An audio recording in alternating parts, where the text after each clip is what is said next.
എന്തതിശയമേ ദൈവത്തിൻ സ്നേഹം എത്ര മനോഹരമേ. ക്രിസ്ത്യാനികളല്ലാത്തവർ പോലും ഇഷ്ടത്തോടെ പാടാൻ ആഗ്രഹിക്കുന്ന ഒരു ക്രിസ്തീയ ഭക്തിഗാനമുണ്ട്. വളരെ പഴയതാണെങ്കിലും ഇന്നും പുതുമയോടെ മുഴങ്ങിക്കൊണ്ടിരിക്കുന്ന ഗാനം. അതാണ് എന്തതിശയമേ ദൈവത്തിൻ സ്നേഹം എത്ര മനോഹരമേ.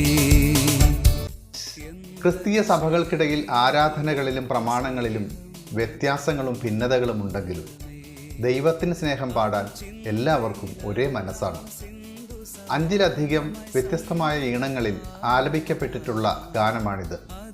പാടുന്നവരുടെയും കേൾക്കുന്നവരുടെയും മാനസിക അവസ്ഥയ്ക്കനുസരിച്ച് വ്യത്യസ്തമായ രാഗഭാവങ്ങളിൽ പാടാം എന്ന പ്രത്യേകതയും ഈ പാട്ടിനുണ്ട്. ചടുലമായും ശാന്തമായും സന്തോഷത്തിലും സങ്കടത്തിലും പാടാം. ആയിരക്കണക്കിന് ഗായകർ പാടിപ്പൊലിപ്പിച്ച ഈ പാട്ട് യേശുദാസ് ശാസ്ത്രീയ രാഗത്തിൽ ചിട്ടപ്പെടുത്തി കർണാടക സംഗീത കച്ചേരികളിൽ പാടിയിട്ടുണ്ട്. സുശീല പാടിയ വളരെ പഴയതും അതിസുന്ദരവുമായ ഒരു തമിഴ് പതിപ്പുമുണ്ട്. തലമുറകളിലൂടെ പകർന്നു പാടി ഇന്നും സജീവമായി നിലനിൽക്കുന്ന ഈ അത്ഭുത ഗാനത്തിൻ്റെ രചയിതാവിനെക്കുറിച്ച് വ്യത്യസ്തമായ അഭിപ്രായങ്ങൾ നിലവിലുണ്ട്. സാധു കൊച്ചുകുഞ്ഞുപദേശി എഴുതിയതാണ് എന്ന് ഒരു വിഭാഗം വിശ്വസിക്കുമ്പോൾ TJ അന്തയാസ് എന്ന ഭക്തനാണ് രചയിതാവ് എന്ന് കരുതുന്നവരുമുണ്ട്.